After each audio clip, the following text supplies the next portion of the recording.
All right, good evening and welcome to tonight's P&Z meeting, Wednesday, April 9th, 2025. We'll start on top of the regular agenda, and that is approval of the minutes for March 26, 2025. You guys were here, I wasn't. Any corrections or altercations or additions or Looked okay to me. Move to approve. have a motion Second. and a second by Sue. Okay, Nels? Cole, Aye. sorry. Somebody down here, Nels? way down. Me, Aye. yeah. Yes? Aye. Yes, I'll abstain. I'll abstain as well. Joel? Aye. Aye. And Sue. Okay, motion past that. Said aye. And now, next on the agenda is a public comment where we set aside 15 minutes for the public to come down and speak to the commission regarding matters not on the agenda or nor currently pending before the Planning and Zoning Commission. Are you gentlemen here to speak on anything like that? No? Okay, perfect. Okay, we'll open and we'll close that real quick and go on to the third item, which is a public hearing. Mike? For the conditional use permit to allow a proposed RV park at 1751 North Polk Extension. Well, thank you, Mr. Chair, Commissioners. So before you tonight, we have a CUP proposal. This is to allow RV parking spaces within the Bel Air Mobile Home Park at 1751 North Polk Extension. So there are currently approximately 59 manufactured home spaces within the park, and 2 of those spaces currently vacant. There's been some interest in allowing tiny homes to occupy some of the manufactured home spaces within the park. The applicant before you tonight is proposing to allow tiny homes that are on wheels and a chassis in the park, which are classified as RVs per the State of Idaho Department of Motor Vehicles. So this is the Bel Air Mobile Home Park on North Polk Extension. See it outlined in red. There's another smaller park here to the east, Moscow Hide and Fur to the northeast here. Another manufactured home park, Empire Lane down to the southeast here. Assisted living facility to the south here. And then a R2 single family neighborhood there to the southwest. Just a closer view of the park. As it currently exists, you can see 2 points of access off of North Polk Extension. Located here is one loop to the north, as well as one loop here to the south. So the park was first established in the 1970s. It's about 9.34 acres in size, contains those 2 looped access drives. And approximately 59 spaces within the park. The average size space is 35 feet in width and 100 feet in depth. And this was the original kind of site plan layout of the southern portion of the property when it was Stephen Barry's trailer court. I think probably original plans in the 70s here. So you can see the access off of Polk here, and then it loops around here to the south. And then the other portion, the other loop access is to the north there. So you can see nothing's changed substantially since those first plans as far as the southern portion, the northern portion as well. This is a topography map. Each one of those teal lines represents 1 foot of elevation change there. So you can see some fairly steep kind of topography here to the southeast, but other than that, just kind of a gradual grade change as you head to the west. Zoning configuration of the area, it's R4, which is multiple family residential. All the property to the east and the southeast is also in that R4 zone. It's the purple color. There's Farm Ranch, vacant property here to the west. Actually contains a single family dwelling located here. And then this property is R2, so it's moderate density. It's a single family zone to the south and the southwest. So looking at what the R4 zone says in the zoning code, provides for the most intense residential land uses permitted in the community. It's to be applied where activity levels are high and adequate public facilities are available, especially near the University of Idaho campus or Central Business Zoning District. And then it's intended to have adequate transportation access in determining locations for the R4 zone. There are recreational vehicle parks or conditional use permit within the R4 zone require approval by the Planning and Zoning Commission. Brings us here tonight. So the size of RV spaces within the RV park standards, minimum space size within an RV park shall be 40 by 20. However, they allow up to 40% of those spaces to be a minimum of 25 by 20.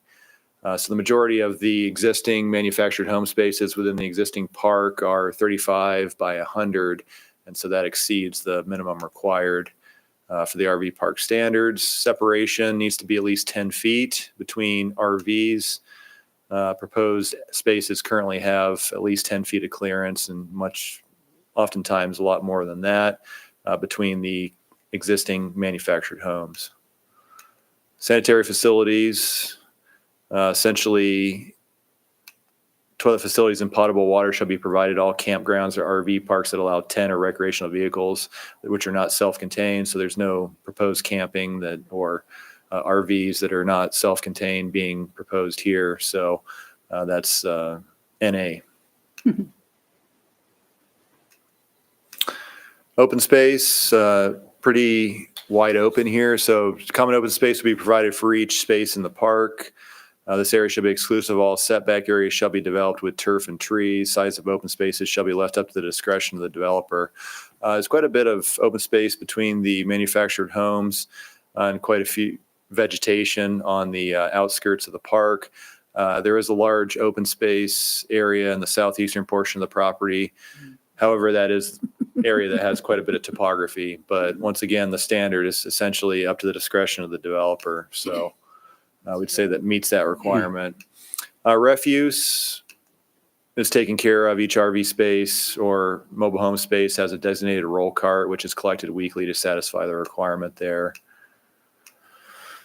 Streets need to be a minimum of 28 feet, including a 20-foot surface, 4-foot shoulders in width for two-way streets, and 20 feet, including a 12-foot surface and 4-foot shoulders for one-way streets with a minimum of 3/4 inch processed rock, 6 inches in depth.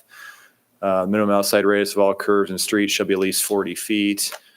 So the existing mobile home park has existing internal streets with a 20-foot gravel surface and 4-foot shoulders on either side, which meets the minimum requirement for two-way traffic. All corners of the park also meet the 40-foot outside radius requirement.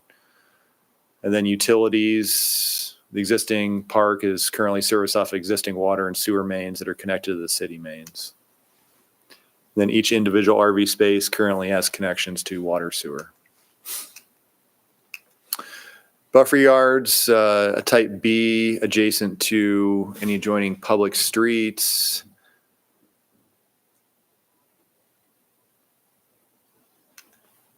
So there's an existing mature trees on the majority of the east side of the subject property adjacent to Polk Street. There is quite a few accesses off of Polk Street, so those obviously don't count. And then as well as areas within that vision triangle. So what you're left with essentially meets the intent of the type B landscape buffer.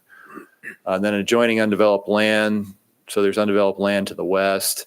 You need a type A buffer there. And there's pretty consistent row of mature trees on the west side of the property that satisfy or more than satisfy the type A buffer requirement. So within the code, states that if the preliminary plans are found to be in substantial compliance with the requirements of the final plans, the commission may waive the final plan review. Staff recommends the commission conduct a public hearing and upon consideration of testimony received, approve the CUP proposal for an RV park located at 1751 North Polk Extension and waive the final plan review. And of course, direct staff to prepare the relevant criteria and standards document based upon the commission's decision. Try to answer any questions you had. Y'all have any questions? Yeah, Go ahead, Neil. in the original thought, it said for manufactured home. I presume that's just a more of a guideline or dream. There's nothing built in these lots that would indicate any kind of foundation or anything of that nature.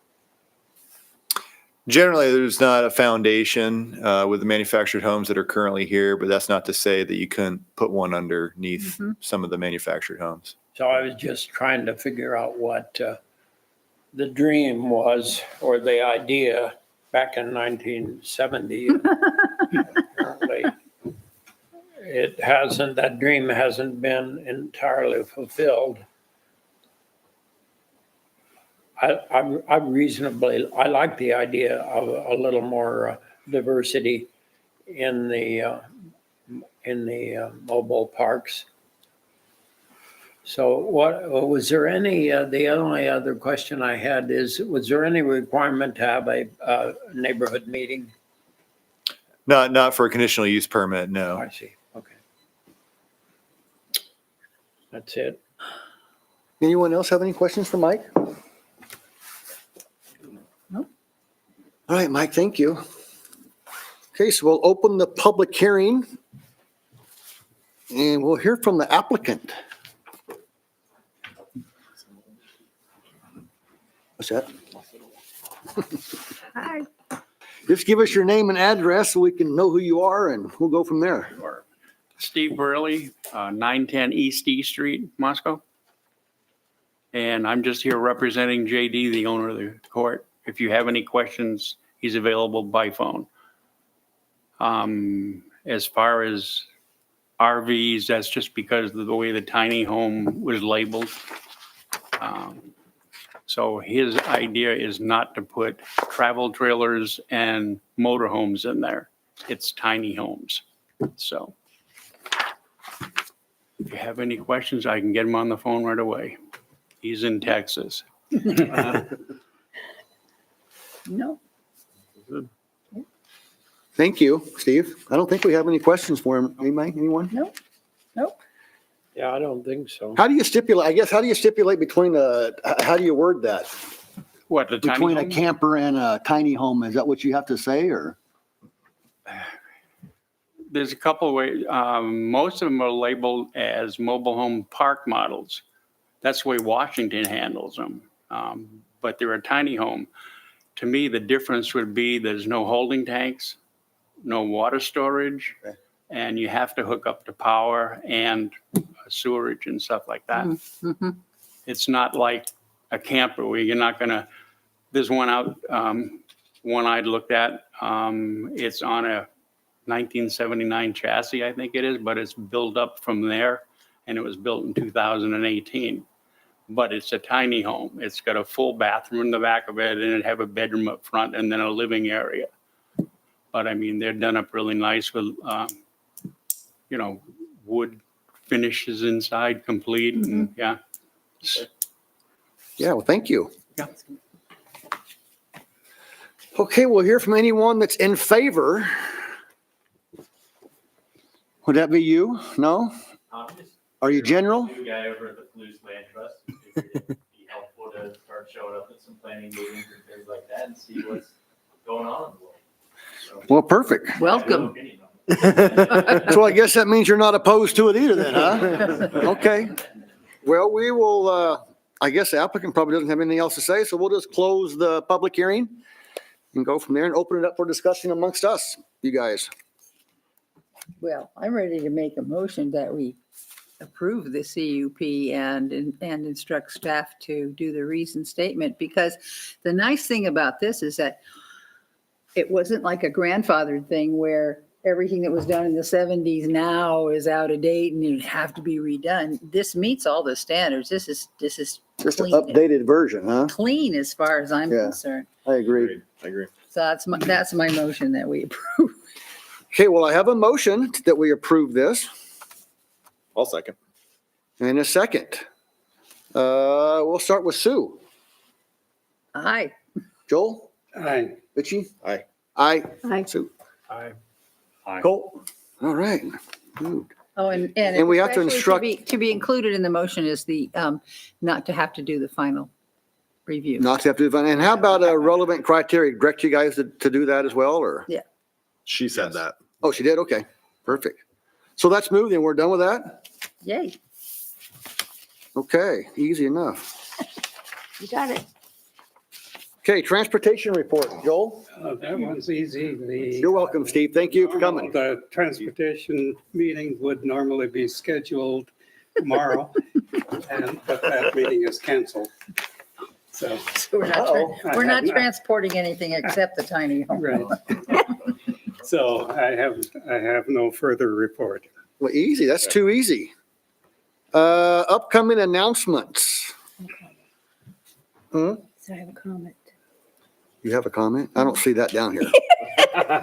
It's kind of like an announcement. Okay, well, announcement. I was just gonna Victoria has an say announcement. that I did read through the latest Realtors and Smart Growth brochure, and I didn't see anything new. Anything that's in here we've seen before, so I don't think we need to spend time on it.